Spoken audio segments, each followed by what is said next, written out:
Saviez-vous que l'Afghanistan a promulgué une nouvelle loi afin de promouvoir la vertu et prévenir le vice? Car dans ce pays certaines femmes avaient visiblement trop de liberté et un comportement très provocateur vis-à-vis des hommes. Annoncée le 22 août par le ministère de la Justice, la loi stipule que les femmes doivent couvrir leur corps intégralement en présence d'hommes n'appartenant pas à leur famille. Le visage et la bouche compris, par peur de susciter la tentation des messieurs. Ce n'est pas tout, il est également interdit pour les conducteurs de véhicules d'écouter de la musique, de transporter des femmes non voilées ou en même temps qu'un homme sans la présence d'un mahram, c'est-à-dire un homme de la famille qui surveille les femmes.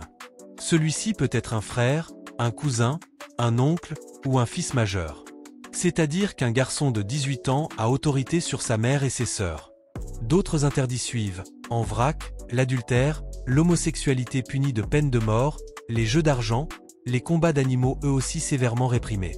Vous en voulez encore? La création ou le visionnage d'images d'êtres vivants sur ordinateur ou un téléphone portable, animaux compris, est illicite. L'absence de barbe ou une barbe trop courte ainsi qu'une coupe de cheveux contraire à la charia est punie également. De quoi se faire des cheveux pour les chauves? Dans ce train de loi liberticide, les médias sont aussi encadrés. Interdiction de publier des contenus hostiles à la charia et à la religion, ou des propos qui humilient les musulmans. Elles aussi ont l'interdiction de montrer ou représenter des êtres vivants. C'est là que l'on se dit que d'être journaliste radio a des avantages. Les sanctions sont graduelles, allant de l'avertissement verbal à la garde à vue de 3 jours. Et en cas de récidive, la justice est saisie. N'ayez peur, le chef suprême des talibans qui règne par décret a approuvé la loi. Les 35 nouveaux articles sont plus restrictifs que les lois en vigueur jusqu'à présent.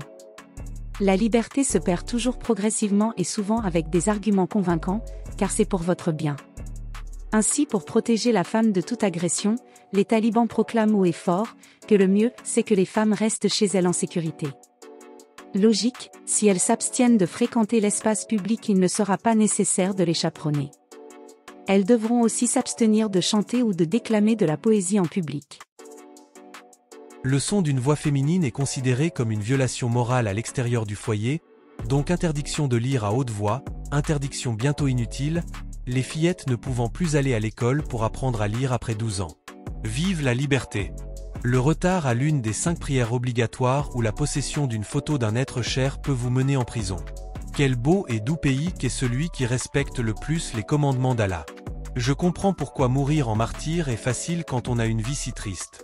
Heureusement, il y a les amis. Mais ceci est possible que s'ils sont musulmans, bien que je ne sois pas certain qu'un non-musulman soit encore présent dans ce paradis terrestre qui répond aux commandements de l'islam. Les inspecteurs des mœurs au pouvoir discrétionnaire veillent, et la liste des infractions est longue et les motifs assez vagues pour que l'arbitraire soit la règle.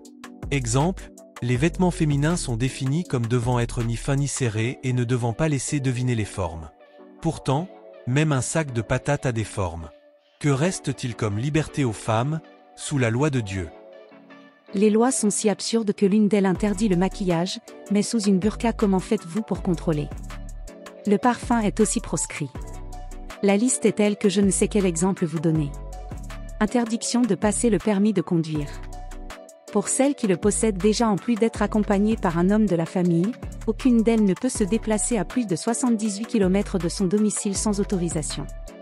Travailler est impossible à l'exception de très rares cas, ainsi il n'y a plus de femmes dans la vie politique pour défendre le peu de droits qu'il leur reste. À la télévision, les dernières présentatrices sont obligatoirement vêtues de noir. Les gardiennes de prison sont toujours là, ainsi que les soignantes pour s'occuper de leurs sœurs de malheur.